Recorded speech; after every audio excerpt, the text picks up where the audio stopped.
বলতে চাই যে আহ, সার্জিস ভাই, আপনাদের আজকের যেই আপনাদের যে অবস্থা, এই অবস্থাটার ভেতরে আপনার মানে যেই ক্ষমতাটা আপনাদের এখন আছে, হয়তো এই ক্ষমতাটা 2 মাস আগে ছিল না, 2 মাস পরে নাও থাকতে পারে, কিন্তু এই দেশের যেই মানে মানুষ, এদের একটা একটা আছে যে যার তেল মাথায়, এরা তেল দিতে পছন্দ করে। আপনাদের পেছনে এখন অনেক মানুষ ঘুরছে, অনেক crore crore billion billion dollar আপনাদেরকে দেওয়ার জন্য প্রপোজালও আপনাদের কাছে আছে, না জিজ্ঞেস করে বলে দিলাম। সো এগুলো দিয়ে আপনাদের মানে হয়তো যদি টাকা পয়সা হয়, আপনি 2 দিন আরামে থাকতে পারবেন, কিন্তু মানুষ মনে রাখবে না। কিন্তু মানুষ সারা জীবন যেন মনে রাখতে পারে, সেই একটা সুযোগ আপনাদের কাছে এসছে। আমি ইলিয়াস ভাই, কিছু মনে না করলে একটা জিনিস অ্যাড করব। জি জি। আপনি জাস্ট একটা জিনিস চিন্তা করেন, 3 তারিখে যখন আমরা শহীদ মিনার থেকে এক দফা ঘোষণা দিলাম, এরপরে 4 তারিখই বলেন বা 3 তারিখে তারপরে বলেন কিংবা 5 তারিখে অভ্যুত্থানের সময়টার আগে বলেন, আপনি জাস্ট একটু চিন্তা করেন যে আমাদের জায়গা থেকে তখন যদি বলা হতো যে 4 জনকে 5 জনকে কিংবা 10 জনকে আমাদেরকে 20,000 কোটি টাকা দিতে হবে, 50,000 কোটি টাকা দিতে হবে, আপনি কি মনে করেন না যে আওয়ামী লীগের এই যে ফ্যাসিস্টদের দালাল একজন মন্ত্রীরই এটা দেওয়ার অ্যাবিলিটি ছিল? আওয়ামী লীগ নির্দ্বিধায় মেনে নিত। ভাই একটা জিনিস শুধু বলি, সালমান এফ রহমান সহ এরকম অসংখ্য চোর বাটপারের চেহারা দেখে বাংলাদেশের মানুষের, আমাদের শুধু নয় পুরো পৃথিবীর মানুষের শিক্ষা হয়ে যাওয়া উচিত যে টাকা আজকে আছে কালকে নাই, কিন্তু এই যে সম্মান, এই যে মানুষের ভালোবাসা, এই যে আস্থার জায়গা হয়ে ওঠা, দেশ এবং দেশের মানুষের জন্য কিছু করতে পারা, এই সুযোগ আল্লাহ সৃষ্টিকর্তা সবাইকে সবসময় দেয় না। এবং এই সুযোগটি আমরা আমাদের জীবনের বিনিময়ে এই সুযোগটি কখনো হারাতে চাই না ভাই। 5 তারিখে যেদিন গিয়েছিলাম রাজপথে, 3 তারিখে যেদিন গিয়েছিলাম, 4 তারিখে যেদিন গিয়েছিলাম, ওই দিনই 3 দিনই পরিবারের কাছে বিদায় নিয়ে গিয়েছিলাম যে এটাই আমাদের হয়তো শেষ কথা হচ্ছে, আর কোনোদিন কথা না হতে পারে। ভাই জীবনের কোনো ভয় আর নাই। সত্যি কথা একটাই বলি যে দিন শেষে এখন একটাই মাথায় কাজ করে যে এই দেশটাকে আমরা যেই জায়গায় দেখতে চেয়েছি, বাংলাদেশের মানুষ যেই জায়গায় দেখতে চায়, যেই জায়গায় দেখার জন্য এত জীবন দেয়া হয়েছে, এত রক্ত দেয়া হয়েছে, প্রয়োজন হলে আমরা আমাদের জীবন যে কোনো সময় দেওয়ার জন্য আবারও প্রস্তুত আছি। কিন্তু আমরা দেশটাকে সেই জায়গায় দেখতে চাই, টাকা নয়, পৃথিবীর যে কোনো বস্তুগত যে কোনো কিছুর বিনিময়ে আমাদেরকে কেনা সম্ভব না ভাই, এটুকু আপনাকে বলে দিলাম। না সাজিদ ভাই, এটা মোটামুটি ইতিমধ্যে এস্টাবলিশড। কারণ ধরেন আশঙ্কার জায়গা থাকে কি, ধরেন ফ্যাসিজম তো নানাভাবে ম্যানিপুলেট করতে চায়, নানাভাবে নিয়ন্ত্রণ করতে চায়। তার মধ্যে একটা হচ্ছে লোভের মধ্যে ফেলা, এবং আপনারা ইতিমধ্যে সেটিকে জয় করেছেন আর কি। আপনারা ইতিমধ্যে দেখিয়েছেন যে আপনাদের কাছে যে কোনো কিছুর চেয়ে আপনাদের কাছে দেশ এবং দেশের মানুষ অনেক গুরুত্বপূর্ণ। ইলিয়াস, আপনারটা শেষ করেন। না, সেটাই যে আমি সার্জিস ভাইয়ের একটা বক্তব্য শুনেছিলাম, আমার ঠিক এক্স্যাক্টলি আমার ওই ডেটটা বলতে পারবো না, 19 তারিখের আগের বক্তব্য, সম্ভবত 19শে জুলাইয়ের আগের বক্তব্য ওনার। মানে আমি খুব অবাক হচ্ছিলাম যে ঢাকা বিশ্ববিদ্যালয়ে দাঁড়িয়ে উনি যে বক্তব্য দিয়েছেন, এই সাহস ভাই আমার নাই। তো এই যে ওই পরীক্ষাতে আপনারা পাশ করে এসেছেন ভাই, এখন সামনের যে দিনগুলো, বাংলাদেশের মানুষ অনেক উদার, বাংলাদেশের মানুষ মানুষকে ভালোবাসার মূল্য দিতে জানে। অতএব এই ভালোবাসার মূল্য আপনারা অবশ্যই পাবেন। আল্লাহ না করুক ভবিষ্যতে যদি কোনো বিপদের দিন আসে, আমরা তো পাশে থাকবোই, বাংলাদেশের মানুষও আপনাদের পাশে থাকবে। আমি শুধু শেষ করতে চাই গোয়েন্দা সংস্থা এবং পুলিশকে কিছু কথা বলে। বাংলাদেশে এই যে যারা আজকে আমাদের দেশের নায়ক, যারা এখন নাহিদ, তারপরে আমাদের আসিফ ভাই, যারা সরকারের সাথে আছেন, তাদেরও কি অবস্থা হয়েছিল, এবং তাদেরকে নিয়ে এই আজকের সময় টিভি, প্রথম আলো থেকে শুরু করে ডেইলি স্টার, তারপরে 71, ডিবিসি টেলিভিশন, সমকাল, ইত্তেফাক, সবাই কিভাবে তাদেরকে সন্ত্রাসী হিসাবে প্রতিষ্ঠিত করার জন্য চেষ্টা করেছে। আমি মনে করি সেই জায়গাটা পরিষ্কার করা ভাই খুব জরুরি। কারণ সাংবাদিকরা বুদ্ধিভিত্তিক খেলা করে, তারা এই দেশে বসে সরাসরি, একদম সরাসরি যদি কয়েকজনের নাম বলি, আমরা 3টার সময়, শুক্রবার 3টায় আমাদের কালবেলার সামনে একটা প্রোগ্রাম আছে, সেটাকে নিয়ে এই এই সন্তোষ শর্মা যে কিনা কালবেলার সম্পাদক, সে সরাসরি রয়ের একজন সদস্য। আমি বাংলাদেশের মানুষের কাছে, গোয়েন্দা সংস্থা, পুলিশ সবার কাছে জিজ্ঞেস করতে চাই, যে সরাসরি রয়ের হয়ে কাজ করেছে এবং যারা ওই সময় গুম ছিল সেই ব্যক্তিরা আমার কাছে বক্তব্য দিয়েছে, সেই বক্তব্য অলরেডি প্রচার হয়েছে। আমি আরেকটা অনুষ্ঠান আমি কাজ করছি, হয়তো কালকে সন্ধ্যায় আমি সেটা আপলোড দেব। আপনারা দেখে তারপরে বলবেন যে একজন মানুষ গুম আছে, সেই গুম থাকা অবস্থায় ভারতীয় গোয়েন্দা সংস্থার হিন্দিতে কথা বলা একজন ব্যক্তিকে বাংলাদেশের একজন সম্পাদক তিনি যে তারপরে এক জায়গায় বসে তার ইন্টারোগেশন করছেন। এটা কি বাংলাদেশের মানুষ মেনে নেবে কিনা? এটা কি বাংলাদেশের গোয়েন্দা সংস্থা, পুলিশ মেনে নেবে কিনা? যদি না নেয় তাহলে সন্তোষ শর্মা এখনো পর্যন্ত কালবেলার সম্পাদক কিভাবে থাকে, সেই কোশ্চেন আমাদের কাছে। ইলিয়াস, আপনি যেটা বলছিলেন, ইলিয়াস, শুধু সন্তোষ শর্মা তো নয়, যেমন সাজেস ভাই, আমি যদি যোগ করতে চাই যে ধরেন মিডিয়ায় এখনো ধরেন ফ্যাসিবাদের দোসররা কিন্তু বসে আছে বিভিন্ন ভাবে, এবং তারা বিভিন্ন ভাবে নিউজ ম্যানিপুলেট করে, তারা বিভিন্ন ভাবে নানা রকমের খেলা খেলে। এবং আপনি যদি দেখেন, ঢাকা বিশ্ববিদ্যালয়ে একটি ছেলে গণপিটুনিতে মারা গিয়েছিল, খুব সম্ভবত তোফাজ্জল নামের, এবং এই যে ঘটনাটা ঘটিয়েছিল ছাত্রলীগের একটা অংশ কিন্তু পিটিয়ে মেরেছিল। আপনি আমাদের পত্রিকাগুলো স্ক্যান করেন, কোথাও দুই একটা পত্রিকায় ছাত্রলীগের নাম এসেছে, অধিকাংশ জায়গায় ছাত্রলীগ কিন্তু নাই, তারা ব্ল্যাক আউট করছে এই নামটা। তো এগুলো হচ্ছে কৌশলে আপনারা যারা মাঠে আছেন তাদেরকে নানাভাবে বিতর্কিত করার চেষ্টা, এবং মিডিয়াকে আসলে ক্লিন না করলে, সত্যিকারের নিউজ যদি না আসে, তাহলে নানাভাবে নানা প্রতিবন্ধকতার মধ্যে পড়তে হবে জনগণের এই বিজয়কে। এবং আমি মনে করবো যে ফ্যাসিবাদের যারা দোসর মিডিয়াতে বসে আছেন, একে একে তাদের ব্যাপারেও কার্যকর পদক্ষেপ নিতে হবে। আমার মনে হয় ইলিয়াস, অবাক হচ্ছে যে সেই সাংবাদিকের এই পরিচয় দেওয়া রয়ের সদস্য, তারা এখনো পর্যন্ত পুলিশকে রিকোয়েস্ট করার, গোয়েন্দা সংস্থাকে রিকোয়েস্ট করার সাহস পায় যে এই গণমানুষের জন্য গণমাধ্যম, এরা যাতে 3টার সময়, শুক্রবার 3টায় যাতে আমার অফিসের সামনে না আসে, এই অনুরোধ করার সুযোগ তারা আপনাদের কাছে পায় কিভাবে?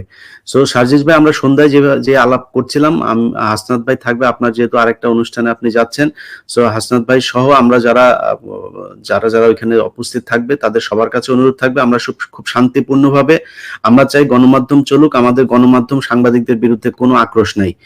সন্তোষ শর্মা রয়ের এজেন্ট, এটা যদি আমরা প্রমাণ করতে পারি তাহলে তাকে সরাইতে হবে, আর সে রয়ের এজেন্ট না সেটা যদি সে প্রমাণ করতে পারে তাহলে সে আবার সাংবাদিকতা করবে, কথা একদম পরিষ্কার। সো শুক্রবারে 3টার সময় যারা সাংবাদিকও যারা আছেন বাংলাদেশে, তাদেরও আমি মনে করি এটা আপনাদের দায়িত্ব। আমার বাংলাদেশের কোনো পত্রিকা, টেলিভিশনের হেড হওয়ার কোনো ইচ্ছা নাই, ডিরেক্টরশিপ নেওয়ার, শেয়ার নেওয়ার কোনো ইচ্ছা নাই, আপনারা এই দেশে সাংবাদিকতা করবেন। সো বাংলাদেশের সাংবাদিকতায় কোনো রয়ের এজেন্ট যারা কিনা প্রতিষ্ঠিত, যারা ভিকটিম, তারা নিজের মুখে বক্তব্য দিয়েছে, সেই ধরনের লোক এই দেশে সাংবাদিকতা করতে পারবে না। এবং ইলিয়াস, আমার মনে হয় যে জাতীয় সরকার বা বিপ্লবী সরকারের যে ধারণাটা সার্জিস ভাইরা ইমপ্লিমেন্ট করতে চাই, আমি এটা একটু বলি যে আমি আজকের অনুষ্ঠানের মাধ্যমে মানুষকে একটা জিনিস বলতে চাই যে আমার নিজের, আপনাদেরকে আগেও বলেছে যে আমার দেশে যাওয়ার এখন সুযোগ নাই যে কোনো কারণে। ডক্টর কনক সারোয়ার, পিনাকি ভট্টাচার্য, বিশেষ করে এই দুইজনের ব্যাপারে আমার সরকারের কাছে, এবং এখানে আপনারাও কাইন্ড অফ সরকারের একটা পার্টে আছেন সার্জিস ভাই, ওনাদেরকে উপদেষ্টা করবার জন্য এই জায়গাগুলো আমার মনে হয় দাবি তোলা উচিত। ওনারা চাক আর না চাক, অন্তত এই সম্মানটুকু ওনাদের জানানো উচিত যে তারা যেতে চায় কিনা। হ্যাঁ, প্রপোজালটা দেওয়া উচিত। এই প্রসঙ্গে এখানে আলোচনা করার দরকার নাই, আমরা আসলে কতটুকু কি করতে পারি। আমি তো আমার দাবি তো আমি আপনার জানাইতেই পারি। আপনার আমার বক্তব্য ঘোষণা করে একটি প্রজ্ঞাপন জারি করা হয়েছে, এবং সন্ত্রাস দমন অধ্যাদেশের একটি ধারায় এই গত জুলাই মাসে তাদের যে সহিংসতা, তাদের যেই প্রকাশ্যে যে হামলা ছাত্র জনতার উপরে, সেটিকে বিবেচনায় রেখে তাদেরকে সন্ত্রাসী সংগঠন হিসেবে নিষিদ্ধ করা হয়েছে। তো এটি নিশ্চয়ই বিপ্লবোত্তর একটি বড় সাফল্য এবং একটি সাহসী পদক্ষেপ আমরা বলবো সরকারের। তো এবং ইতিমধ্যে আপনারা জানেন যে রাষ্ট্রপতির পদে যিনি আছেন, শেখ হাসিনার যিনি 5 ওয়াক্ত সালাম করে রাষ্ট্রপতির পদ বাগিয়েছেন, সেই শাহাবুদ্দিন চুপ্পু, তার পদত্যাগের একটি দাবি এসছে 2 দিনের মধ্যে, এবং একটি বিপ্লবী সরকারের বিষয়েও আলোচনা হচ্ছে। তো সার্বিক সব বিষয়গুলো নিয়ে আজকে আমার সঙ্গে আলোচনায় যোগ দিচ্ছেন বৈষম্য বিরোধী ছাত্র আন্দোলনের সমন্বয়কদের অন্যতম জনাব হাসনাত আব্দুল্লাহ। হাসনাত, আপনাকে স্বাগত জানাই। ওয়ালাইকুম আসসালাম। আপনি আজকে জানি অসম্ভব ব্যস্ত, তারপরে আপনি সময় দিয়েছেন হাসনাত ভাই, আপনাকে অসংখ্য ধন্যবাদ এবং কৃতজ্ঞতা। দর্শক, আমার সঙ্গে যোগ দিচ্ছেন বিশিষ্ট সাংবাদিক, যার অনুসন্ধানী রিপোর্ট বাংলাদেশে থাকার সময় বা পরবর্তীতেও বেশ আলোড়ন সৃষ্টি করে, তার যার আলোচনা আপনারা সবাই শোনেন, জনাব ইলিয়াস হোসেন। ইলিয়াস, আপনাকে স্বাগত জানাচ্ছি আজকের অনুষ্ঠানে। এবং দর্শক, আমরা অপেক্ষা করছি সার্জিস আলমের জন্য। সার্জিস আমাদের সঙ্গে অল্প সময়ের মধ্যেই যোগ দেবেন, আমরা এটি আশা করি। তো হাসনাত, আপনার কাছে প্রথমে যাই। এই যে ছাত্রলীগ নিষিদ্ধ করা, এবং আপনি বলেছেন দুদিনের মধ্যে রাষ্ট্রপতি চুপ্পুকে পদত্যাগ করতে হবে, তার রিপ্লেসমেন্ট হবে। তো ছাত্রলীগের বিষয়টা, এই দুটো বিষয় নিয়ে আমরা আলোচনা শুরু করতে চাই। আপনার কাছ থেকে একটু জানি আজকে আপনার প্রতিক্রিয়া কি, বা এটা তো অনেকটা ঈদের আনন্দের মতো, ক্যাম্পাসে সবাই আনন্দিত, মিষ্টি বিতরণ চলছে। তো আপনার কাছ থেকে একটু শুনি আপনার প্রতিক্রিয়া। তার আগে আমি একটু সার্জিসকে যোগ করে নেই। সার্জিস, আপনাকে স্বাগত জানাচ্ছি আজকের আলোচনায়। আজকে ব্যস্ততার মধ্যে আপনি যোগ দিয়েছেন, আপনার প্রতি কৃতজ্ঞতা। আপনার কাছ থেকে শুনি, আমরা শুরু করি আপনাকে দিয়ে। দেখুন, আমাদের আনন্দটা আজকে ঈদের মতোই, কারণ আমরা যখন এই সরকার যখন ক্ষমতায় আসে, মানে বিগত ফেসিবাদী সরকার যখন ক্ষমতায় আসে, সেটা হচ্ছে 2009 সাল। আমার স্পষ্ট মনে আছে 2009 সালে আমি ক্লাস 6-এ উঠেছি। অর্থাৎ যেদিন সরকার ক্ষমতায় এসেছে আমরা সেই দিন ক্লাস 6-এ উঠেছি। 6 থেকে শুরু করে আমাদের বিশ্ববিদ্যালয় জীবন আমরা অতিবাহিত করেছি গত 1 বছর আগে। অর্থাৎ আমাদের শিক্ষা জীবনের পুরোটা সময় হচ্ছে ফেসিবাদী আওয়ামী লীগ সরকার কিন্তু ক্ষমতায় ছিল।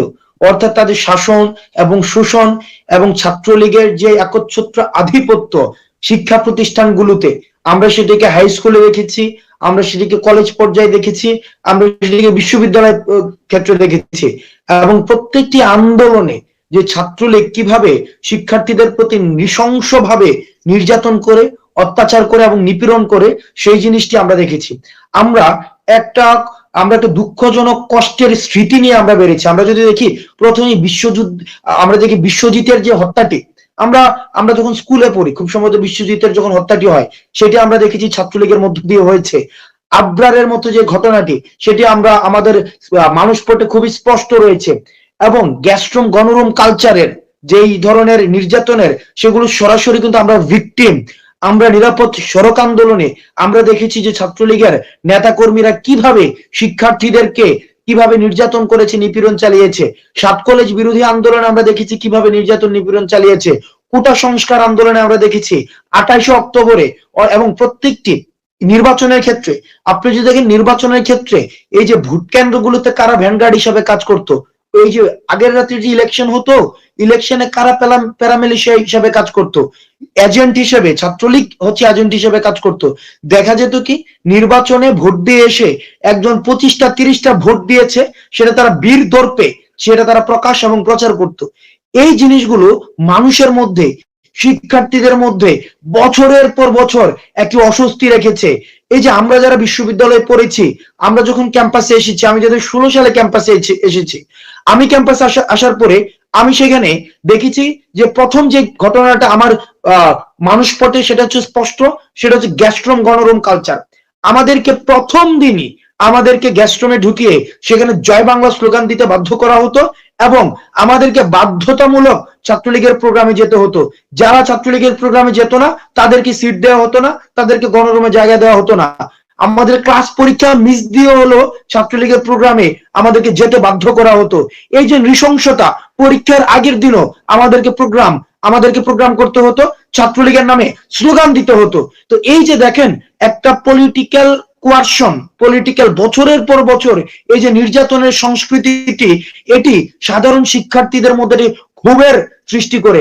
এবং আপনি যদি দেখেন যে ডাকসু ইলেকশনে আমরা দেখেছি ছেলেদের হলগুলিতে কিভাবে কৃত্রিম লাইন করে কিভাবে ভোট ট্যাম্পারিং করা হয়েছে, এগুলো কিন্তু শিক্ষার্থীদের মনে দাগ কেটে যায়। আমরা প্রত্যেকটি, অর্থাৎ ছাত্রদের যতগুলো গণতান্ত্রিক আন্দোলন হয়েছে, সেখানে লাঠিয়াল বাহিনী হিসেবে ছাত্রলীগ, সেখানে পেটুয়া বাহিনী হিসেবে ছাত্রলীগ সেখানে নির্যাতন এবং নিপীড়ন চালিয়েছে। আপনাদের এই কারণে আজকে যখন ছাত্রলীগকে নিষিদ্ধ করা হয়েছে, জঙ্গি সংগঠন হিসেবে ছাত্রলীগকে নিষিদ্ধ করা হয়েছে, সেটি সাধারণ শিক্ষার্থীদের মধ্যে একটি স্বস্তির, শিক্ষা প্রতিষ্ঠানগুলোর মধ্যে একটি স্বস্তি নেমে আসে।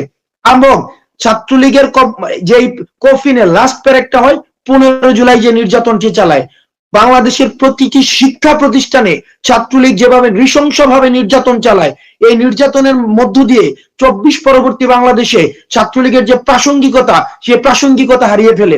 আমরা দেখেছি যে ছাত্রলীগ শুধুমাত্র যে ক্যাম্পাসে নির্যাতন নিপীড়ন করতে, ব্যাপারটা এমন না, চাঁদাবাজির সাথে তাদের জড়িত। এখন আমাদের কাছে বিভিন্ন ব্যবসায়িক প্রতিষ্ঠান, বিভিন্ন শিল্প প্রতিষ্ঠান আমাদের কাছে আসে। আমরা দেখেছি ঈদ বোনাসের নামে আমাদেরকে বলা হয়, এখন তারা আমাদের কাছে অভিযোগ নিয়ে আসে, ঈদ বোনাসের নামে বিভিন্ন কোম্পানিতে, বিভিন্ন প্রাইভেট কোম্পানিতে, সরকারি কোম্পানিতে সেখানে তারা চাঁদাবাজি, টেন্ডারবাজি করত। এবং ব্যবসায়ীরা যদি কোনো ব্যবসা পরিচালনা করত, ছাত্রলীগকে কোনো ধরনের হিস্সা দেওয়া না ছাড়া তারা ব্যবসা পরিচালনা করতে পারতো না। ক্যান্টিন গুলো, সেখানে চাঁদাবাজিরা নিয়ন্ত্রণে নিয়ে এসেছিল। এই যে ছাত্রলীগকে আজকে নিষিদ্ধ করা হয়েছে, যেটির কারণে সাধারণ শিক্ষার্থীদের মধ্যে কি স্বস্তি নেমে এসেছে, এবং জেনারেশন যে যারা রয়েছে তাদের মধ্যে স্বস্তি নেমে এসেছে। কারণ আওয়ামী লীগের নির্যাতনের সরাসরি শিকার কিন্তু জেনজেট না, বা যুবলীগের সরাসরি নির্যাতনের শিকার কিন্তু জেনজেট না। অর্থাৎ আমি যদি ওটাকে কি সরলীকরণ করি, অর্থাৎ এই জেনজেটের কিন্তু মূলত আমাদেরকে সবচেয়ে বেশি ফেস করতে হয়েছে ছাত্রলীগকে। সেই জন্য ছাত্রলীগের প্রতি এই জেনজেটের সবচেয়ে বেশি ক্ষোভটা রয়েছে। এই কারণে আজকে যখন নিষিদ্ধ করা হয়েছে, আমরা ক্যাম্পাসে দেখতে পাচ্ছি আনন্দ মিছিল বের হয়েছে, সেখানে মিষ্টি বিতরণ কর্মসূচি চলছে, এবং আগামীকাল ঢাকা বিশ্ববিদ্যালয় সহ বিভিন্ন বিশ্ববিদ্যালয়ে গরু জবাই এবং খাসি জবাই হবে। এই যে স্বতঃস্ফূর্ত অংশগ্রহণ, সেটার সাথে কিন্তু দেখেন 75-এর মিল রয়েছে। আপনি দেখেন 75-এ যখন আমাদের যে আপনারা যখন দেখেছেন যে 75-এ যে শেখ মুজিবকে হত্যা করা হয়, ঠিক তখনই কিন্তু আমরা দেখেছি মিষ্টির বিতরণ। আমরা বিভিন্ন বই এখন পড়ি, আমরা মূলধারা 71-এ পড়েছি, আমরা তারপরে হচ্ছে রক্তাক্ত অধ্যায় পড়েছি, আমরা এক জেনারেলের নীরব সাক্ষ্যের মধ্যে আমরা দেখেছি, সেখানে কিন্তু বলা হয়েছে যে ঢাকা শহরে একজন মানুষও খুঁজে পাওয়া যায় নাই যে সেদিন প্রতিবাদ জানাতে আসে, এবং ঢাকা শহরে মিষ্টির ঘাটতি পড়ে গিয়েছিল। অর্থাৎ সেই পরিমাণ নির্যাতন, নিপীড়ন এবং বাকশালী তন্ত্র হচ্ছে প্রতিষ্ঠিত করেছিল, যেটির প্রতিফলন, যেটির পুনরাবৃত্তি এই 2024-এ এসেছে। এবং ঢাকা শহরে আজকেও দেখেছি যে মিষ্টি বিতরণ চলছে সারা বাংলাদেশে প্রত্যেকটি ক্যাম্পাসে। হাসনাত, ধরেন আপনার কথা সবই একেবারে লজিক্যাল, এবং ধরেন 2018 সালে যখন কোটা বিরোধী প্রথম আন্দোলন হয়, তখন আমরা দেখেছি হেলমেট বাহিনী কিভাবে নির্যাতন করেছে, আমরা দেখেছি খাদিজাকে কিভাবে কোপানো হয়েছে, আমরা দেখেছি হাতুড়ি দিয়ে কিভাবে রাজশাহী বিশ্ববিদ্যালয়ের একটি ছাত্রকে পঙ্গু করে দেওয়া হয়েছে। একটি না, এরকম অসংখ্য ঘটনা আছে। তো ধরেন 15 জুলাই রাতে ছাত্রলীগের যেই হামলা ঢাকা বিশ্ববিদ্যালয় সহ বিভিন্ন বিশ্ববিদ্যালয়ে, সেটাকে আমরা তুলনা করেছিলাম 25শে মার্চ কাল রাত্রির সাথে, এবং আমরা বলছিলাম কাল রাত্রি যেহেতু এসেছে, স্বাধীনতাও আসবে। তো আমি সার্জিস আপনার কাছে একটু জানতে চাই, ছাত্রলীগ তো নিষিদ্ধ হলো, কিন্তু ধরেন ছাত্রলীগের কাছে প্রচুর পরিমাণে অস্ত্র আছে। তো আমরা ধরেন গত এই অন্তর্বর্তীকালীন সরকারের এই সময়টাই কিন্তু আমরা অস্ত্র উদ্ধার বা এই জাতীয় তেমন কোনো তৎপরতা দেখি নাই। এবং গতকাল কিন্তু বঙ্গভবনের সামনেও ছাত্রলীগ, কিন্তু আপনারা জানেন যে এরা ফ্যাসিস্ট বাহিনী, তারাও কিন্তু ঢুকে একটা অস্থিতিশীলতা তৈরি করার চেষ্টা করেছিল। তো এদের এই যে অবৈধ অস্ত্র বা তাদের যে অবৈধ অস্ত্রের ট্রেনিং বা তাদের যেই ফ্যাসিজমের যেই প্রশিক্ষণ, আপনারা এটাকে কিভাবে ঠেকাবেন? এই ব্যাপারে আইন শৃঙ্খলা বাহিনীর সাথে কোনো কথা হয়েছে কিনা, বা আপনারা কি ভাবছেন, ছাত্ররা কি ভাবছেন? আচ্ছা, আমরা যদি হচ্ছে প্রথমেই এই বিষয়টার একটা জিনিস আপনাকে বলি, আমরা যখন বিভিন্ন জেলায় গিয়েছি শহীদদের সাথে, শহীদ পরিবারের সাথে কথা বলার জন্য, এবং আমাদের যারা আহত ভাই বোনেরা রয়েছে তাদের সাথে কথা বলার জন্য, তখন আমরা আমাদের জায়গা থেকে যে জিনিসটা সবচেয়ে বেশি দেখেছি, সেটি হচ্ছে যে ওই সব জায়গাগুলোতে আসলে যতটা না বেশি এই হত্যাগুলো হয়েছে পুলিশের গুলিতে, তার চেয়ে বেশি এই হত্যাগুলো হয়েছে ছাত্রলীগ, যুবলীগ কিংবা আওয়ামী লীগের যে সন্ত্রাসী ক্যাডাররা রয়েছে তাদের হাতে যে অবৈধ অস্ত্রগুলো দেওয়া হয়েছে, এই অবৈধ অস্ত্রগুলোর মাধ্যমে।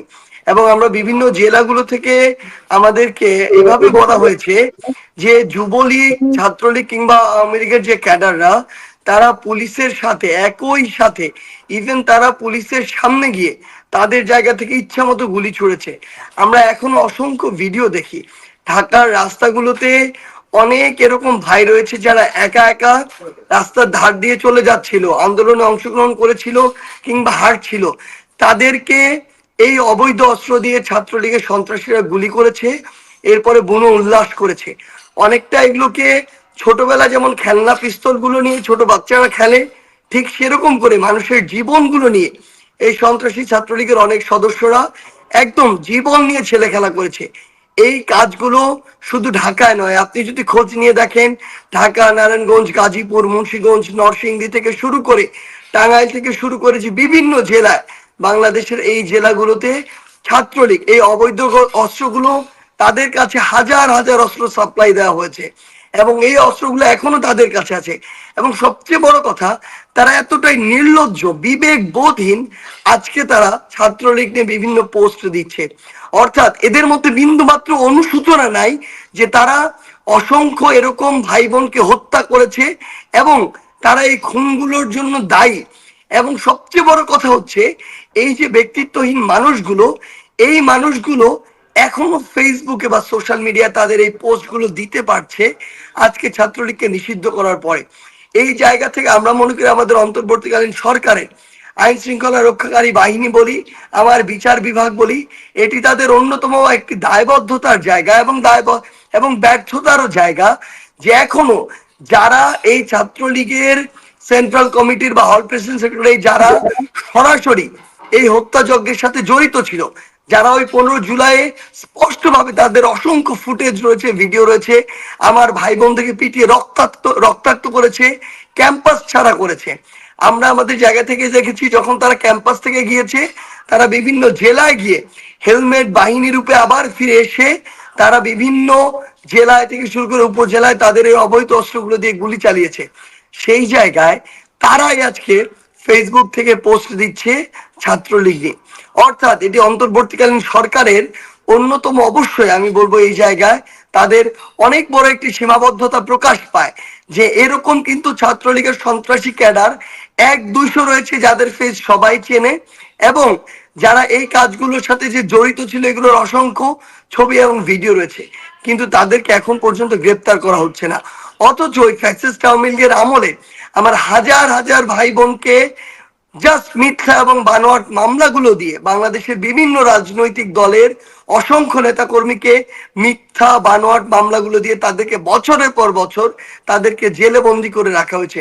এমন অসংখ্য জন ছিল যাদেরকে মিথ্যা মামলা দিয়ে জেলে পাঠানো হয়েছে এবং জেলেই তাদের মৃত্যু ঘটেছে।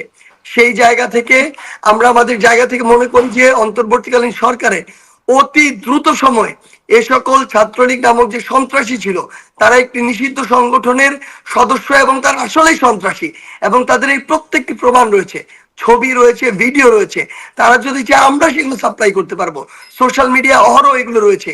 এগুলোর সাপেক্ষে তাদেরকে অবশ্যই দ্রুততম সময়ে গ্রেফতার করে তাদেরকে শাস্তির আওতায় আনা উচিত।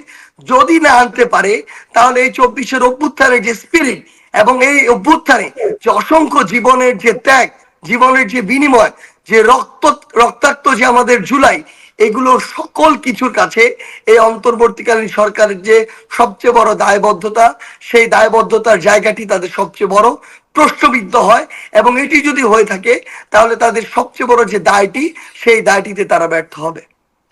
আমার মনে হয় যে আপনাদের এই আহ্বানের পাশাপাশি আপনারা নিশ্চয়ই স্বরাষ্ট্র উপদেষ্টা যিনি আছেন তার সঙ্গে নিশ্চয়ই বসবেন, পাশাপাশি সেনাবাহিনীতে যারা আছেন, যারা ম্যাজিস্ট্রেসি পাওয়া নিয়ে কাজ করছেন, তাদের নজরেও বিষয়টা আপনারা ব্যক্তিগতভাবে বৈঠক করে আপনারা নিশ্চয়ই বিষয়টা তাদের সঙ্গে পরামর্শ করবেন বা তাদেরকে চাপ প্রয়োগ করবেন যেন অতি দ্রুত এই সন্ত্রাসীদের কাছে যে অস্ত্র আছে সেগুলো যেন উদ্ধার হয় এবং তারা যেন গ্রেপ্তার হয়। ইলিয়াস হোসেন, আপনি কিভাবে দেখছেন ছাত্রলীগের এই নিষিদ্ধের বিষয়টাকে? আমরা বিভিন্ন সময় বিভিন্ন আলোচনায় কিন্তু এই প্রসঙ্গটা এনেছি। ছাত্রলীগ নিষিদ্ধ হয়েছে, আমরা এখন চাই তাদের মাদার সংগঠন আওয়ামী লীগ তারাও কোনো অংশে কম না, কিন্তু মানে তাদের ব্যাপারেও একটি কার্যকর সিদ্ধান্ত আসবে। আপনার কাছ থেকে একটু শুনি, আপনার অভিমতটা একটু জানিয়ে দেওয়া। না, এটা তো আর বলার অপেক্ষা রাখে না। হাসনাত ভাই যেমনটা বলছিলেন যে এটা ঈদ আমাদের জন্য, ঈদ মোবারক, বিশাল বড় একটা ঈদ। এই দিনের অপেক্ষায় আসলে বাংলাদেশের মানুষ ছিল এবং আমার বিশ্বাস, আমি সব জায়গার কথা যদিও জানি না, আমার মনে হয় সারা ঢাকা শহরের সব জায়গাতে মিষ্টি বিতরণ হচ্ছে এবং মানুষ উল্লাস প্রকাশ করছে। একটা জিনিস বলে রাখি, সেটা হচ্ছে যে সম্ভবত বেশ কদিন ধরে এটা শোনা যাচ্ছিল যে ক্যান্টনমেন্টে তারা তাদের অনেকে এখনো বিভিন্ন ভবনগুলোতে তারা ছিল, তাদের আত্মীয় স্বজন বিভিন্ন জায়গায় এইভাবে তারা ছিল। তো কিছুক্ষণ আগে থেকে ক্যান্টনমেন্টে ব্যাপক ধরপাকড় হয়েছে। তো সেই ধরপাকড়গুলোতে আমার কাছে যতটুকু তথ্য এসেছে যে সেখানে এক একটা 20-25টা মোটর বাইক এবং এক একটা মোটর বাইকে 2-3জন করে লোক তারা বের হচ্ছিল সেখান থেকে। তারপরে কয়েক প্লাটুন আপনার সেখানে ছিল, তাদের মধ্যে দেখা গেছে যে বিভিন্ন ভবনের তারা তারপরে ওই ডিওএইচএস এ ঢোকার যে প্রবেশ পথ ওইখানে ব্যাপক তল্লাশি করছে। একটা মানে ধরপাকড় নাকি এটা আমি নিশ্চিত হতে পারি নাই। আমাকে যিনি জানিয়েছেন তার মন্তব্য যে এটা হতে পারে তাদেরকে সরিয়ে নিয়ে যাওয়া হচ্ছে অথবা হতে পারে তাদেরকে ধরা হচ্ছে, কোনটা হচ্ছে সেটা জানি না। আমি সেনাবাহিনীর কাছে বলবো আপনারা অনেক জনগণের বিরুদ্ধে কাজ করেছেন, আর করবেন না প্লিজ। এই সন্ত্রাসী যারা আছে তারা এখন সন্ত্রাসী সংগঠন। এই সংগঠনের যাদেরকে আপনারা ডিওএইচএস এর ভেতরে ক্যান্টনমেন্টের ভেতরে জায়গা দিয়ে রেখেছেন তাদেরকে অতি সত্বর আইন শৃঙ্খলা বাহিনীর হাতে ছেড়ে দেবেন। আর যেটা দিয়ে শুরু করছিলাম কনক ভাই, ধরেন আজকের এই দিনটা দেখেন আল্লাহ চাইলে কি করতে না পারেন। এই মাত্র কয়েকদিন আগে তারা জামাতকে নিষিদ্ধ করলো, ঠিক 5 তারিখের আগেও এই আজকে হাসনাত আব্দুল্লাহ তারপরে সার্জিস তাদের আমরা দেখেছি যে ডিবির অফিসে কিভাবে তাদেরকে নিয়ে মারধর করা হয়েছে, কিভাবে নির্যাতন করা হয়েছে, কত মানে শোচনীয় একটা অবস্থার মধ্যে ছিল। আজকে তারা সবার কাছে সম্মানিত। তাদের কাছে আমার বিশ্বাস যে ছাত্রলীগের অনেক লোকজন এসে এখন তাদের সাথে মিশার জন্য চেষ্টা করে, তদবির করে, ভাই আমার একটু করেন, সেভ করেন, আর জীবনে ছাত্রলীগ করবেন, এরকম তদবির নিশ্চয়ই তাদের কাছে আসে।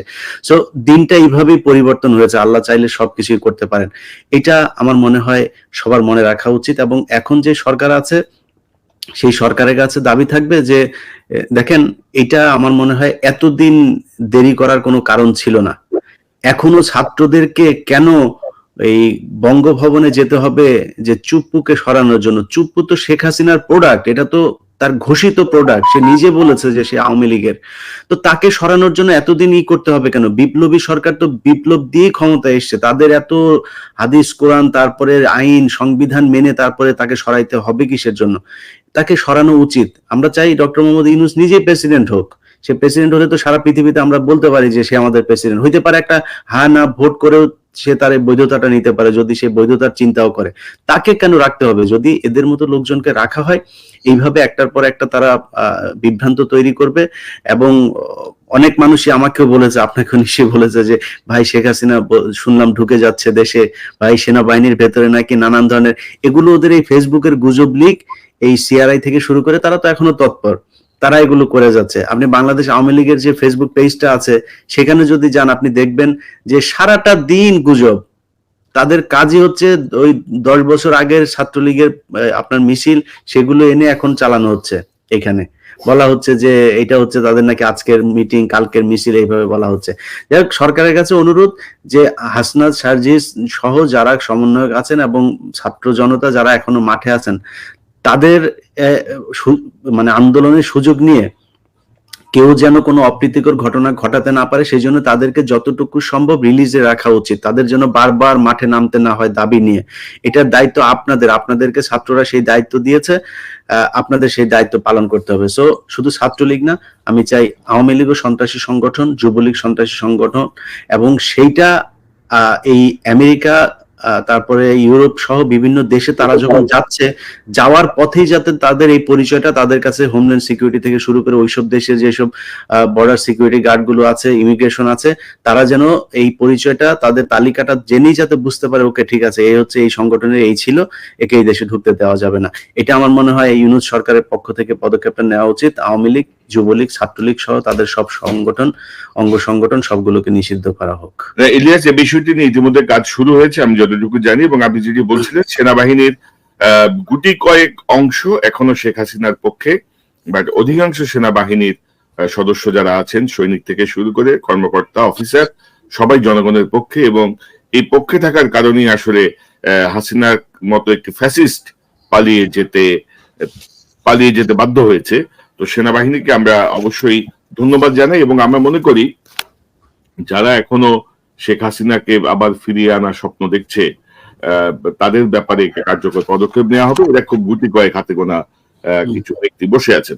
তো হাসনাত, আপনি বলছিলেন যে চুপ্পুর পদত্যাগ করবে 2-1 দিনের মধ্যেই। আপনারা চুপ্পুর অপসারণ চান, পদত্যাগ করবে নাকি পরিবর্তন আসছে? তো সেই জায়গাটাই আপনারা কি ভাবছেন? কিভাবে এই পরিবর্তনটা হবে? সম্ভাব্য কাকে ভাবছেন? সেটা কি ডক্টর ইউনূস নাকি প্রধান বিচারপতি, নাকি কোন ফর্মুলায় কে যাচ্ছে? আমরা হচ্ছে পরবর্তী যে রাষ্ট্রপতিকে নির্ধারিত হবে সেটির জন্য আমরা রাজনৈতিক ঐকমত্যের জন্য আমরা ইতিমধ্যে আহ্বান জানিয়েছি। কারণ এটা হেড অফ দ্য স্টেট যিনি হবেন, যার মধ্য দিয়ে বাংলাদেশ বিশ্ব দরবারে পরিচিত হবে, উনি এমন একজন ব্যক্তি হওয়া উচিত। যেমন আমরা যখন প্রধান উপদেষ্টা হিসেবে ডক্টর মোহাম্মদ ইউনূসকে আমরা হচ্ছে নির্ধারিত করেছি, তখন কিন্তু আমরা দেখেছি উনি সারা পৃথিবীতে উনি হচ্ছেন ইকুয়ালি উনি অ্যাকসেপ্টেড হয়েছেন। কোনো জায়গা থেকে ওনার বিরুদ্ধে কোনো ধরনের বা উনার প্রসঙ্গে কোনো ধরনের কোনো প্রশ্ন আসেনি। তো বাংলাদেশের বর্তমান পরিস্থিতিতে আমাদের এমন একজনকে নির্ধারিত করতে হবে যিনি সকল ধরনের রাজনৈতিক দল দিয়ে সমর্থিত এবং বিশ্ব দরবারে সমানভাবে সমাদৃত।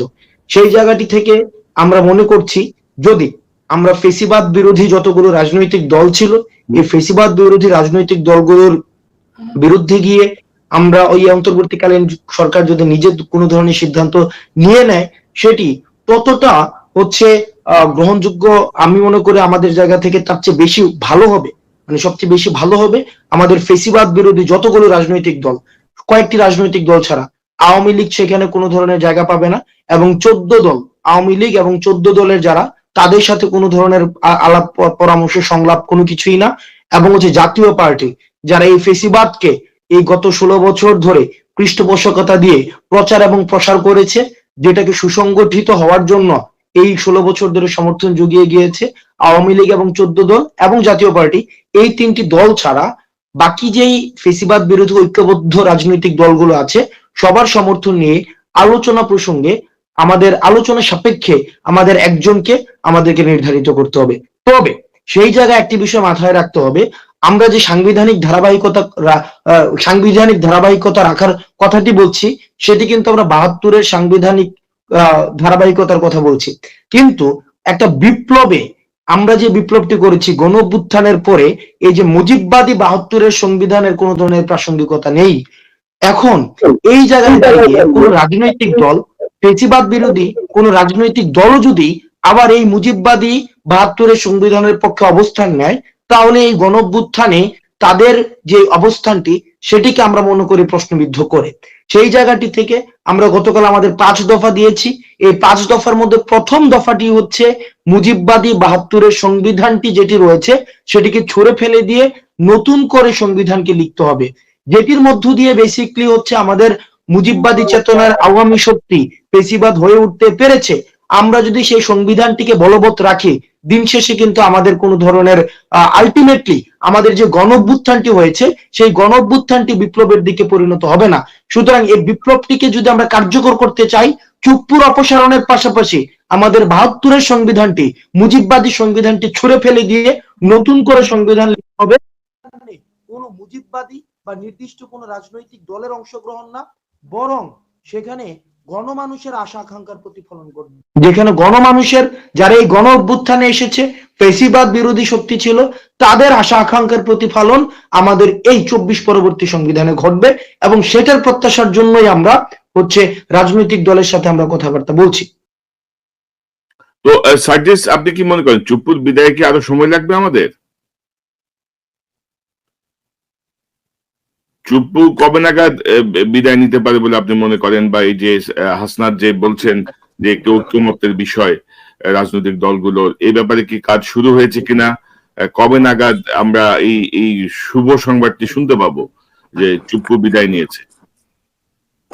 আপনারা হয়তো জেনেছেন যে আজকেই আমাদের অন্তর্বর্তীকালীন সরকারের প্রধান উপদেষ্টা প্রফেসর ইউনূস আজকে বিভিন্ন রাজনৈতিক দলের নেতৃবৃন্দ যারা রয়েছেন তাদের সাথে এই বিষয়ে কথা বলছেন, এবং আমরা আমাদের জায়গা থেকে, আমাদের বৈষম্য বিরোধী ছাত্র আন্দোলন প্ল্যাটফর্মের পক্ষ থেকেও বাংলাদেশের যে বিভিন্ন রাজনৈতিক দলগুলো রয়েছে, ফ্যাসিস্ট এবং ফ্যাসিস্টের যারা দোসর বা তোষামতকারী, তারা বাদ দিয়ে যে সকল রাজনৈতিক দল এই অভ্যুত্থানে ঐক্যবদ্ধভাবে লড়াই করেছে তাদের সাথেও বৈষম্য বিরোধী ছাত্র আন্দোলন কথা বলার চেষ্টা করছে। আমরা আমাদের জায়গা থেকে মনে করি যে আমাদের এই যে ফ্যাসিবাদী যারা শক্তি, তারা কিন্তু বিভিন্ন সময়ে বিভিন্ন ইস্যুকে সামনে এনে কিংবা উস্কে দিয়ে কিংবা সুযোগ নিয়ে আমাদেরকে দ্বিধা বিভক্ত করার চেষ্টা করবে। কারণ তারা যদি আমাদেরকে দিন শেষে বিভক্ত করতে পারে, এটাই তাদের সবচেয়ে বড় সফলতা। এবং তার চেয়ে বড় কথা হচ্ছে, এটা যদি তারা করতে পারে তাহলে সবচেয়ে বড় যে জিনিসটি হবে, আমাদের নিজেদের মধ্যে লড়াইটি তারা উস্কে দিয়ে তারা এখানে মানে ধীরে ধীরে এই জায়গায় অনুপ্রবেশ করার চেষ্টা করবে, যে সুযোগটি কিন্তু আমরা আমাদের জায়গা থেকে দিতে পারি না। সেই জায়গায় আমরা এই গুরুত্বপূর্ণ বিষয়গুলো যেমন আমাদের একদম দূরদর্শীভাবে সিদ্ধান্ত নিতে হবে, একই সাথে বিচক্ষণ হতে হবে, যেন আমাদের মধ্যে কেউ লড়াই লাগিয়ে দিয়ে কিংবা লড়াইকে উস্কে দিয়ে এই সুযোগটি কেউ না নিতে পারে। সেই জায়গায় আমরা আমাদের জায়গা থেকে বিভিন্ন রাজনৈতিক দলগুলোর সাথে কথা বলছি। আমরা বিশ্বাস করি প্রফেসর ডক্টর মোহাম্মদ ইউনূসের সময় আমরা তার এই সিদ্ধান্তের বিষয়ে যেমন সবাই একমত হয়েছিলাম, ঠিক একইভাবে আমাদের ওই রাষ্ট্রপতি পদের জন্য আমরা নিজেরা কখনোই ফ্যাসিস্টের একজন দোসরকে ওই জায়গায় দেখতে চাই না। আমরা আমাদের জায়গায় এমন একজন মানুষকে দেখতে চাই, যেই মানুষ ওই ফ্যাসিস্টের বিপক্ষে সদা সোচ্চার ছিল, যে মানুষের মেরুদণ্ডটি এই ফ্যাসিস্টের 16 বছরের আমলে সবসময় সোজা ছিল, এবং যেই মানুষটি আমাদের এই যে ফ্যাসিস্টের বিরুদ্ধে যে লড়াই, সে লড়াই ঐক্যমত ছিল। যেই মানুষটি আমার এই লড়াই একটি কথা বলতে পারেনি, নীরব ভূমিকায় দর্শক হয়ে পিছন থেকে শুধু দেখেছে যে ঘটনা কি হয়, যদি বিজয় হয় তাহলে আমি তাদের সাথে গিয়ে দাঁড়াবো, এরকম মানুষের আমাদের প্রয়োজন নেই। তবে সার্জিস, আমি একটি বিষয় যোগ করি, যে ধরেন 75 দিন 76 দিন কিন্তু আমাদের অলমোস্ট আসলে খুব বেশি কাজে লাগলো না। এই বিপ্লবী সরকারের যে চেতনাটা ধারণ করা দরকার ছিল, সেই চেতনা কিন্তু আমরা দেখি নাই আর কি, সেটা আপনারাও বলেছেন বিভিন্ন সময়। তো এখন যে দাবি বিপ্লবী সরকারের, সে বিষয়টা নিয়ে আপনারা কি ভাবছেন? কিভাবে আপনারা এই বিপ্লবী সরকার গঠন করতে চান? কিভাবে এই বিষয়টায় আপনাদের প্রভাব কতটুকু থাকবে? কারণ আগের উপদেষ্টাদের মধ্যে আমরা জানি যে আগের গোয়েন্দা সংস্থার কিছু প্রভাব ছিল। তো হাসনাত বলছিলেন তার মোবাইলের কানেকশন যে কোনো সময় বন্ধ হয়ে যাবে। হাসনাত, এই বিপ্লবী সরকারটা নিয়ে আপনার অভিমতটা জেনে আমরা সার্জিসের কাছে আসতে চাই। দেখুন, আমরা এই 72 দিনে একটা সরকারকে পূর্ণাঙ্গভাবে অ্যাসেসমেন্ট করার জন্য যথেষ্ট সময়, আবার যথেষ্ট সময়ও না। কারণ এই 72 দিনে আপনি যদি দেখেন, বিগত সরকার আসলে যত হচ্ছে নেতিবাচক প্রভাব রেখে গিয়েছে, সেটাকে আবার হচ্ছে পুনরুদ্ধার করে আবার নতুন করে কাজ শুরু করার জন্য আমাকে পর্যাপ্ত সময় দিয়ে তারপর হচ্ছে কনক্লুশনে পৌঁছাতে হবে। ইতিমধ্যে আমরা বেশ কিছু ইতিবাচক কাজ কিন্তু আমরা দেখতে পেয়েছি। আমরা দেখেছি আসলে গত 16 বছরের আওয়ামী লীগ সরকার যে প্রতিষ্ঠানগুলোকে হচ্ছে দলীয়করণ করেছে, রাজনীতিকীকরণ করেছে, সেই জায়গা থেকে আমাদের ইনস্টিটিউশন গুলোকে বর্তমানে যে কাজটি করতে হবে, সেটি হচ্ছে ইনস্টিটিউশন গুলোকে আমাদের রিফর্ম করতে হবে। দেন হচ্ছে কনস্টিটিউশনাল রিফরমেশন লাগবে। সেই জায়গাটি একটি দীর্ঘমেয়াদী প্রক্রিয়া, এবং সেই জায়গায় আমরা দেখছি ইতিমধ্যে এই আমাদের অন্তর্বর্তীকালীন সরকার 9টি কমিশন করে দিয়েছে। আপনারা দেখেছেন 9টি কমিশন করে দিয়েছে, যেখানে যারা এই নিজস্ব বিষয়ে অভিজ্ঞ সেই সব মানুষগুলোকে নিয়ে সাংবিধানিক প্রতিষ্ঠান কমিশন করে দিয়েছে, সেখানে হচ্ছে শিক্ষা কমিশন করে দিয়েছে, অর্থাৎ বিভিন্ন কমিশন করে দিয়েছে। এখন আমরা যদি ইনস্টিটিউশনস গুলাকে আমরা রিফর্ম করতে পারি, জুডিশিয়ারিকে রিফর্ম করতে পারি, নির্বাচন কমিশনকে আমরা রিফর্ম করতে পারি, তাহলে আমরা একটা পর্যায়ে এসে আমরা এই সরকারকে আমরা একটা ইভালুয়েট করতে পারি। দ্বিতীয়ত যে জায়গাটি সবচেয়ে গুরুত্বপূর্ণ জায়গা, সেটি হচ্ছে কনস্টিটিউশনটাকে যদি আমরা রিপ্লেস করতে না পারি, অনেক রাজনৈতিক দল তার জায়গা থেকে হয়তো অ্যামেন্ডমেন্টের প্রস্তাবটি দিবে, কিন্তু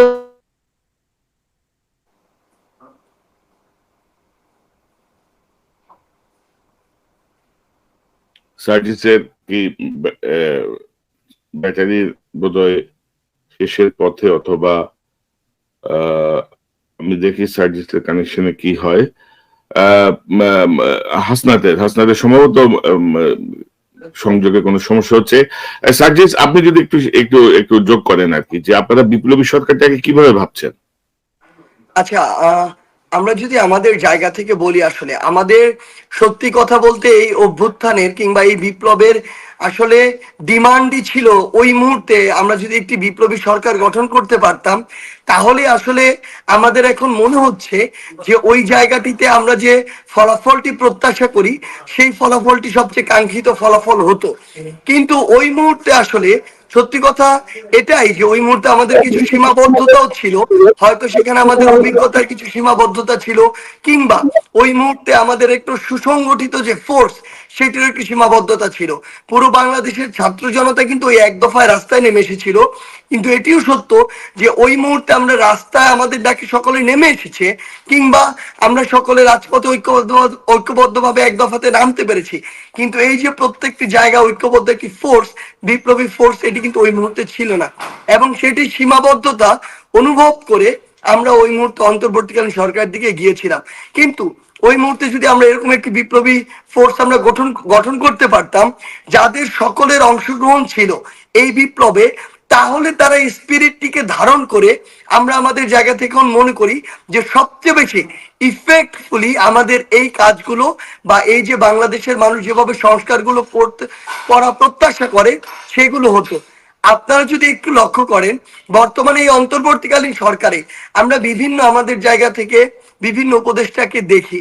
হ্যাঁ, অনেকে হয়তো অনেকের জায়গা থেকে চেষ্টা করে যাচ্ছে, বাট অনেককে দেখে মনে হয় যে তারা এই বিপ্লবের যে স্পিরিট, বিপ্লবের যে যে গতি তাদের কাজে প্রতিফলিত হওয়ার কথা সেটি সেভাবে আমরা দেখতে পাই না।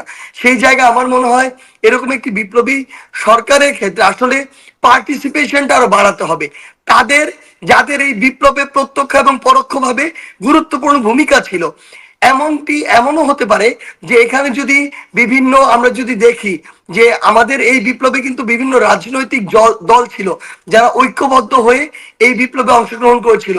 আমার অনেক ভাই দেশের বাইরে থেকে মিডিয়ার সাথে কাজ করুক কিংবা বিভিন্নভাবে আপনাদের মতো এমন অনেকেই রয়েছেন, বা একদম আমি প্রমিনেন্ট যদি কিছু ফেসের কথা বলি, 5-7 জন বা 10 জন এরকম ফেস রয়েছেন যারা দেশের বাইরে থেকে পুরো দেশের মানুষকে এই ফ্যাসিস্টদের বিরুদ্ধে একটি আলাদা করে ঐক্যমতে পৌঁছে নিয়েছেন। এবং সবচেয়ে বড় কথা হচ্ছে, আমরা যখন একটা নির্দিষ্ট সহমত ভাইয়ের চর্চায় সব সময় এই একটা জিনিসে আমাদের ব্রেইন মস্তিষ্ক সীমাবদ্ধ হয়ে গিয়েছিল, তখন বিভিন্ন সময়ে বিভিন্ন ইনসাইট দিয়ে বিভিন্ন যুক্তি কিংবা তাদের বিভিন্ন কুকর্ম আমাদের সামনে তুলে ধরে যারা আমাদের মস্তিষ্ককে সচল রেখেছিলেন, এই স্টেক হোল্ডারটি দেশের বাইরে থেকে যারা কাজ করেছেন মিডিয়া কিংবা এমন বিভিন্ন টকশোর মাধ্যমে, তারা কিন্তু একটা গুরুত্বপূর্ণ পার্ট এই বিপ্লবের। এই মানুষগুলোর একটা প্রতিনিধিত্ব এখানে থাকা উচিত। আমার জায়গা থেকে আরো আরেকটি জিনিস মনে হয় যে এই বিপ্লবের একটি কিন্তু গুরুত্বপূর্ণ পার্ট যেটাকে আমরা স্মরণ করতে ভুলে যাই। আমরা আমার পাবলিক বিশ্ববিদ্যালয়ের স্টুডেন্টদেরকে স্মরণ করি, প্রাইভেট বিশ্ববিদ্যালয়ের স্টুডেন্টদেরকে স্মরণ করি, মাদ্রাসার ভাইদেরকে স্মরণ করি, আমরা স্কুল কলেজ বিশ্ববিদ্যালয় বিভিন্ন স্টুডেন্টদের স্মরণ করি, কিন্তু আমার যে ভাইরা দেশের বাইরে থেকে রেমিটেন্সকে শাটডাউন দিয়ে এই দেশের শেখ হাসিনা সরকারের অর্থনীতিকে গলা চেপে ধরেছিল, ওই আমার রেমিটেন্স যোদ্ধা ভাইদেরও একটি অংশগ্রহণ এই বিপ্লবী সরকারের সাথে থাকা উচিত যে কোনো ভাবে আমাদের জায়গা থেকে বা আমার জায়গা থেকে মনে হয়। কারণ তারা তাদের জায়গাটিকে যেভাবে তুলে ধরতে পারবে, প্রেজেন্ট করতে পারবে, ফিল করতে পারবে, ওন করতে পারবে, আমাদের এই স্পিরিটের অভ্যুত্থানের সাথে যারা সরাসরি যুক্ত ছিল তারা কিন্তু সরাসরি যুক্ত ছিল না, তারা কিন্তু ততটুকু পারবে না। সেই জায়গায় আমাদের জায়গা থেকে আমাদের মনে হয় যে অন্তত আমার জায়গা থেকে আমি মনে করি এখানে অংশগ্রহণটুকু আরেকটু বাড়ানো উচিত, এবং এই কাজটুকু জনমানুষের জন্য আরো সম্পৃক্ততা এই জায়গাটিতে বাড়ানো উচিত। এবং ফ্যাসিস্টের দোসররা এই যে বিভিন্ন জায়গায় বিভিন্ন রূপে ফিরে আসছে, এদের ক্ষেত্রে কঠোর ব্যবস্থা নিতে হবে। আজকে আমি যখন দেখি ছাত্রলীগের ওই সন্ত্রাসীরা সেন্ট্রাল পোস্টেড বা বিভিন্ন হলের প্রেসিডেন্ট সেক্রেটারি 100 জনেরও বেশি আজকে সোশ্যাল মিডিয়ায় পোস্ট দেয় এবং তারা সরাসরি হত্যাযজ্ঞের সাথে জড়িত, এবং অন্যান্যরা যখন দেখবে যে এই কাজটি আসলে সোশ্যাল মিডিয়া তারা করছে, তারা এই সাহসটি পেয়ে যাবে। সন্ত্রাসীরা সরাসরি খুনের সাথে জড়িত হয়েও যদি এই কাজটি করতে পারে, তাহলে তাদের যারা দোষর ছিল তারা কিন্তু এই ফ্লোরটি পেয়ে যায়। সেই জায়গা থেকে অবশ্যই এক্ষেত্রে সবচেয়ে গুরুত্বপূর্ণ হচ্ছে তাদেরকে শাস্তির আওতায় আনা। যদি না আনা যায় এবং এটি দৃশ্যমান না হয়, তাহলে বিপ্লবের যে স্পিরিট, সেই স্পিরিটটি সবচেয়ে বড় জায়গায় যেটি হচ্ছে সেটি ক্ষতিগ্রস্ত হয়, নষ্ট হয়। এই জন্য এই যে বিপ্লবী সরকার, এই ক্ষেত্রে আমার জায়গা থেকে মনে হয় যে আমাদের এই যে বিপ্লবে রাজনৈতিক যে দলগুলো ঐক্যবদ্ধ হয়েছিল, তাদের এই ক্ষেত্রে নিজেদের ছোট ছোট মান অভিমান বিভাজন স্বার্থগুলোকে এক পাশে রেখে দেশের স্বার্থে দেশের মানুষের স্বার্থে এই জায়গায় আবারও সেই 5ই অগাস্টের মতো ঐক্যবদ্ধ হওয়া প্রয়োজন। আপনাকে ধন্যবাদ। অর্থাৎ ধরেন এইটাই আমরা চাচ্ছিলাম আসলে, ধরেন এই যে বিপ্লবী চেতনাকে ধারণ করে দেশটাকে গড়ার জন্য ভূমিকা রাখা। কারণ উপদেষ্টাদের মধ্যে অনেকের ভূমিকা আমাদের মনে হয় তারা হয়তো ভাবেন যে আয় হায় যদি আবার হাসিনা ফিরে আসে তাহলে তো আমাদের ক্ষতি হবে, আমরা এখন কি করব, আমরা গা বাঁচাই চলি, আমরা একটু ব্যালেন্স করি। তো এখন আসলে এত হত্যাযজ্ঞের পরে, এত ছাত্র অন্ধ হওয়ার পরে, এত ছাত্র পঙ্গু হওয়ার পরে ব্যালেন্সের আর কোনো সুযোগ নাই। ফ্যাসিজম বাংলাদেশ থেকে বিদায় নিয়েছে এবং একেবারেই কবর দিতে হবে। এবং বিশেষ করে সার্জিস, আপনি, হাসনাত, আমাদের নাহিদ এবং আসিফ, আপনারা যেভাবে আসলে নেতৃত্ব দিচ্ছেন এটা আমাদের কাছে খুবই বিস্ময়কর। আপনাদের কথা যখন আমরা শুনি, আপনারা যেভাবে আসলে এই বয়সে যেভাবে আপনারা সবকিছু এগিয়ে নিয়ে যাচ্ছেন, সত্যি আপনাদেরকে স্যালুট করার মতো। এবং আপনারা এই স্পিরিটটা ধরে রাখবেন যেন বিপ্লবের চেতনা থেকে খুব বিচ্যুত না হয়। ইলিয়াস, আপনার কাছ থেকে আমরা একটু শুনতে চাই, বিপ্লবী সরকার চুক্তি পরবর্তী প্রেসিডেন্ট, আপনার কাছ থেকে আপনাকে মন্তব্য নিব আমরা। ইলিয়াস, আনমিউট করতে হবে। আমরা মনে হয় শেষ করার দিকে চলে এসেছি, তো শেষ করতে হবে, আমার একটু যেতে হবে। তার আগে যে বিষয়টা বলতে চাই যে সার্জিস ভাই, আপনাদের আজকের যেই আপনাদের যে অবস্থা, এই অবস্থাটার ভেতরে আপনার মানে যেই ক্ষমতাটা আপনাদের এখন আছে, হয়তো এই ক্ষমতাটা 2 মাস আগে ছিল না, 2 মাস পরে নাও থাকতে পারে, কিন্তু এই দেশের যেই মানে মানুষ, এদের একটা ইয়ে আছে যে যার তেল মাথায় এরা তেল দিতে পছন্দ করে। আপনাদের পেছনে এখন অনেক মানুষ ঘুরছে, অনেক crore crore billion billion dollar আপনাদেরকে দেওয়ার জন্য প্রপোজালও আপনাদের কাছে আছে, না জিজ্ঞেস করে বলে দিলাম। সো এগুলো দিয়ে আপনাদের মানে হয়তো যদি টাকা পয়সা হয় আপনি 2 দিন আরামে থাকতে পারবেন, কিন্তু মানুষ মনে রাখবে না। কিন্তু মানুষ সারা জীবন যেন মনে রাখতে পারে, সেই একটা সুযোগ আপনাদের কাছে এসছে। আমি ইয়েস ভাই, কিছু মনে না করলে একটা জিনিস অ্যাড করব। জি, আপনি জাস্ট একটা জিনিস চিন্তা করেন, 3 তারিখে যখন আমরা শহীদ মিনার থেকে এক দফা ঘোষণা দিলাম, এরপরে 4 তারিখই বলেন বা 3 তারিখে তারপরে বলেন কিংবা 5 তারিখে অভ্যুত্থানের সময়টার আগে বলেন, আপনি জাস্ট একটু চিন্তা করেন যে আমাদের জায়গা থেকে তখন যদি বলা হতো যে 4 জনকে 5 জনকে কিংবা 10 জনকে আমাদেরকে 20,000 কোটি টাকা দিতে হবে, 50,000 কোটি টাকা দিতে হবে, আপনি কি মনে করেন না যে আওয়ামী লীগের এই যে ফ্যাসিস্টদের দালাল একজন মন্ত্রীরই এটা দেওয়ার অ্যাবিলিটি ছিল? আওয়ামী লীগ নির্দ্বিধায় মেনে নিত। ভাই একটা জিনিস শুধু বলি, সালমান এফ রহমান সহ এরকম অসংখ্য চোর বাটপারের চেহারা দেখে বাংলাদেশের মানুষের, আমাদের শুধু নয় পুরো পৃথিবীর মানুষের শিক্ষা হয়ে যাওয়া উচিত যে টাকা আজকে আছে কালকে নাই, কিন্তু এই যে সম্মান, এই যে মানুষের ভালোবাসা, এই যে আস্থার জায়গা হয়ে ওঠা, দেশ এবং দেশের মানুষের জন্য কিছু করতে পারা, এই সুযোগ আল্লাহ সৃষ্টিকর্তা সবাইকে সবসময় দেয় না। এবং এই সুযোগটি আমরা আমাদের জীবনের বিনিময়ে এই সুযোগটি কখনো হারাতে চাই না ভাই। 5 তারিখে যেদিন গিয়েছিলাম রাজপথে, 3 তারিখে যেদিন গিয়েছিলাম, 4 তারিখে যেদিন গিয়েছিলাম, ওই দিনই 3 দিনই পরিবারের কাছে বিদায় নিয়ে গিয়েছিলাম যে এটাই আমাদের হয়তো শেষ কথা হচ্ছে, আর কোনোদিন কথা না হতে পারে। ভাই জীবনের কোনো ভয় আর নাই। সত্যি কথা একটাই বলি যে দিন শেষে এখন একটাই মাথায় কাজ করে যে এই দেশটাকে আমরা যেই জায়গায় দেখতে চেয়েছি, বাংলাদেশের মানুষ যেই জায়গায় দেখতে চায়, যেই জায়গায় দেখার জন্য এত জীবন দেয়া হয়েছে, এত রক্ত দেয়া হয়েছে, প্রয়োজন হলে আমরা আমাদের জীবন যে কোনো সময় দেওয়ার জন্য আবারও প্রস্তুত আছি। কিন্তু আমরা দেশটাকে সেই জায়গায় দেখতে চাই, টাকা নয়, পৃথিবীর যে কোনো বস্তুগত যে কোনো কিছুর বিনিময়ে আমাদেরকে কেনা সম্ভব না ভাই, এটুকু আপনাকে বলে দিলাম। না সাজিদ ভাই, এটা মোটামুটি ইতিমধ্যে এস্টাবলিশড। কারণ ধরেন আশঙ্কার জায়গা থাকে কি, ধরেন ফ্যাসিজম তো নানাভাবে ম্যানিপুলেট করতে চায়, নানাভাবে নিয়ন্ত্রণ করতে চায়। তার মধ্যে একটা হচ্ছে লোভের মধ্যে ফেলা, এবং আপনারা ইতিমধ্যে সেটিকে জয় করেছেন আর কি। আপনারা ইতিমধ্যে দেখিয়েছেন যে আপনাদের কাছে যে কোনো কিছুর চেয়ে আপনাদের কাছে দেশ এবং দেশের মানুষ অনেক গুরুত্বপূর্ণ।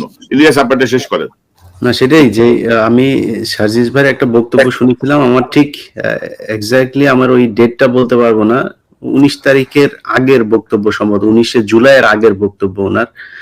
মানে আমি খুব অবাক হচ্ছিলাম যে ঢাকা বিশ্ববিদ্যালয়ে দাঁড়িয়ে উনি যে যে বক্তব্য দিয়েছেন, এই সাহস ভাই আমার নাই। তো এই যে ওই ওই পরীক্ষাতে আপনারা পাশ করে এসেছেন ভাই, এখন সামনের যে দিনগুলো, বাংলাদেশের মানুষ অনেক উদার, বাংলাদেশের মানুষ মানুষকে ভালোবাসার মূল্য দিতে জানে। অতএব এই ভালোবাসার মূল্য আপনারা অবশ্যই পাবেন। আল্লাহ না করুক ভবিষ্যতে যদি কোনো বিপদের দিন আসে, আমরা তো পাশে থাকবোই, বাংলাদেশের মানুষও আপনাদের পাশে থাকবে। আমি শুধু শেষ করতে চাই গোয়েন্দা সংস্থা এবং পুলিশকে কিছু কথা বলে। বাংলাদেশে এই এই যে যারা আজকে আমাদের দেশের নায়ক, যারা এখন নাহিদ, তারপরে আমাদের আসিফ ভাই, যারা সরকারের সাথে আছেন, তাদেরও কি অবস্থা হয়েছিল, এবং তাদেরকে নিয়ে এই আজকের সময় টিভি, প্রথম আলো থেকে শুরু করে ডেইলি স্টার, তারপরে ৭১, ডিবিসি টেলিভিশন, সমকাল, ইত্তেফাক, সবাই কিভাবে তাদেরকে সন্ত্রাসী হিসাবে প্রতিষ্ঠিত করার জন্য চেষ্টা করেছে। আমি মনে করি সেই জায়গাটা পরিষ্কার করা ভাই খুব জরুরি। কারণ সাংবাদিকরা বুদ্ধিভিত্তিক খেলা করে, তারা এই দেশে বসে সরাসরি, একদম সরাসরি যদি কয়েকজনের নাম বলি, আমরা 3টার সময়, শুক্রবার 3টায় আমাদের কালবেলার সামনে একটা প্রোগ্রাম আছে, সেটাকে নিয়ে এই এই সন্তোষ শর্মা, যে কিনা কালবেলার সম্পাদক, সে সরাসরি রয়ের একজন সদস্য। আমি বাংলাদেশের মানুষের কাছে, গোয়েন্দা সংস্থা, পুলিশ, সবার কাছে জিজ্ঞেস করতে চাই, যে সরাসরি রয়ের হয়ে কাজ করেছে এবং যারা ওই সময় গুম ছিল, সেই ব্যক্তিরা আমার কাছে বক্তব্য দিয়েছে, সেই বক্তব্য অলরেডি প্রচার হয়েছে। আমি আরেকটা অনুষ্ঠান আমি কাজ করছি, হয়তো কালকে সন্ধ্যায় আমি সেটা আপলোড দেব, আপনারা দেখে তারপরে বলবেন যে একজন মানুষ গুম আছে, সেই গুম থাকা অবস্থায় ভারতীয় গোয়েন্দা সংস্থার হিন্দিতে কথা বলা একজন ব্যক্তিকে বাংলাদেশের একজন সম্পাদক, তিনি যে তারপরে এক জায়গায় বসে তার ইন্টারোগেশন করছেন। এটা কি বাংলাদেশের মানুষ মেনে নেবে কিনা? এটা কি বাংলাদেশের গোয়েন্দা সংস্থা, পুলিশ মেনে নেবে কিনা? যদি না নেয়, তাহলে সন্তোষ শর্মা এখনো পর্যন্ত কালবেলার সম্পাদক কিভাবে থাকে, সেই কোশ্চেন আমাদের কাছে।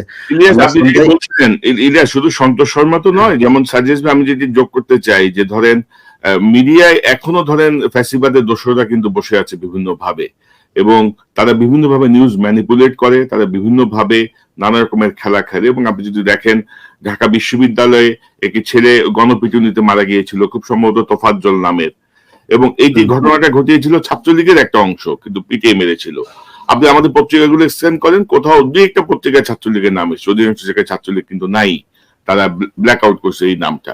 তো এগুলো হচ্ছে কৌশলে আপনারা যারা মাঠে আছেন তাদেরকে নানাভাবে বিতর্কিত করার চেষ্টা, এবং মিডিয়াকে আসলে ক্লিন না করলে, সত্যিকারের নিউজ যদি না আসে, তাহলে নানাভাবে নানা প্রতিবন্ধকতার মধ্যে পড়তে হবে জনগণের এই বিজয়কে। এবং আমি মনে করবো যে ফ্যাসিবাদের যারা দোসর মিডিয়াতে বসে আছেন, একে একে তাদের ব্যাপারেও কার্যকর পদক্ষেপ নিতে হবে।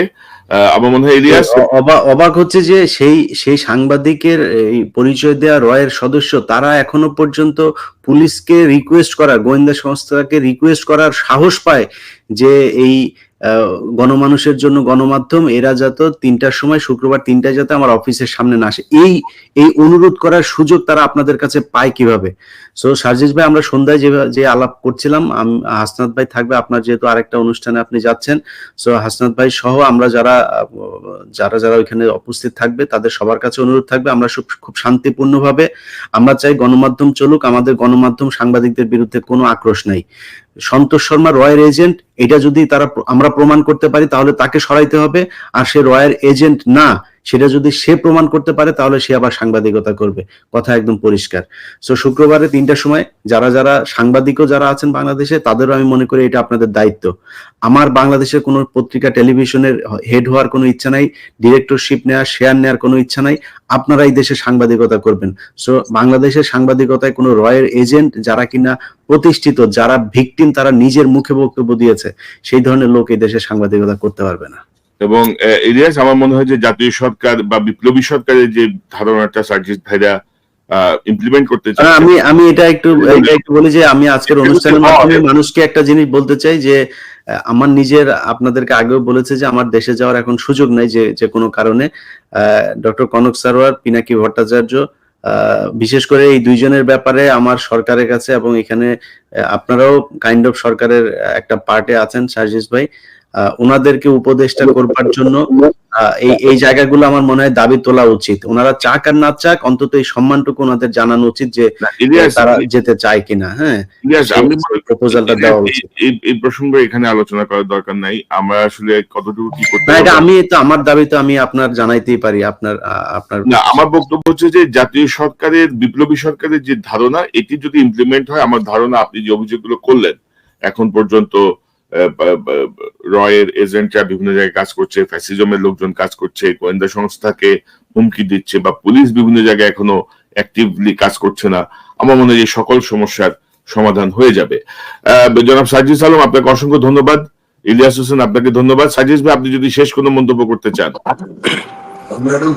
সবশেষে শুধু একটা কথাই বলবো, সেটা হচ্ছে যে এই বৈষম্য বিরোধী ছাত্র আন্দোলন এই প্ল্যাটফর্মের ব্যানারে আমি তো খুব কাছে থেকে দেখেছি যেই ছেলেগুলো আসলে একদম নিজের জীবন বাজি রেখে, সত্যি ভাই এই অভ্যুত্থান সফল না হলে একজনকে খুঁজে পাওয়া যেত না। এই 2.5 মাস পরে একজনকে খুঁজে পেতেন না। কার লাশ কোথায় পড়ে থাকতো, কে কোথায় থাকতো, কোন আয়না ঘরে কোথায় কাকে ঝুলিয়ে রাখা হতো, কেউই জানতো না, কখনোই জানতো না। তো এই ছেলেগুলো আসলে নিজের জীবন বাজি রেখে এই জায়গা গিয়েছে। এখনো এই ছেলেগুলো চায় যে জীবনের বিনিময় হলো এই দেশে একটা পরিবর্তন আসুক। এই ফ্যাসিস্ট যে একটা রেজিম তৈরি হয়েছিল, যে কোনো নামেই হোক, আগামীর বাংলাদেশে যেন এটা না আসে। তারা এখনো এই দেশ, এই দেশের পতাকা, এই দেশের মানচিত্র নিয়ে সেই স্বপ্নটা দেখে। আপনারা তাদের উপরে আস্থাটুকু রাখবেন, এবং আপনারা যদি সকলে মিলে এই একটা জায়গায় ঐক্যবদ্ধ থাকেন, আমরা বিশ্বাস করি 5 তারিখে যেমন আমাদেরকে আটকে রাখতে পারে নাই, আগামীর বাংলাদেশেও আমাদের এই অগ্রযাত্রাকে কেউ আটকে রাখতে পারবে না।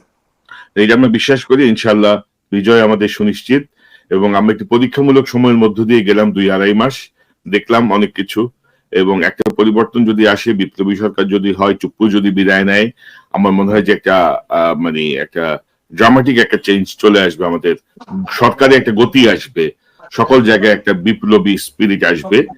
আমরা সেই প্রত্যাশায় আছি। আপনাকে অসংখ্য ভাই ধন্যবাদ। একটা লাইন বলে শেষ করি একটু। জি, মাতৃভূমির বাইরে থেকে মাতৃভূমির জন্য আপনাদের যে সংগ্রাম, এটা যেন জারি থাকে। এটা চলবে, ইনশাল্লাহ চলবে। আপনি জানেন যে আমার ছোট বোনকে গ্রেফতার করা হয়েছিল, তাকে 6 মাস জেলে রাখা হয়েছিল আমাকে স্টপ করার জন্য। তখন যেহেতু হয় নাই, এখন তো হওয়ার কোনো সুযোগই নাই আর, আল্লাহর রহমতে। তো সার্জিস ভাই ভালো থাকেন, নিশ্চয়ই আবার কথা হবে আপনার সাথে। জি অবশ্যই। এবং হাসান ভাই তো চলে গেছেন, তাকে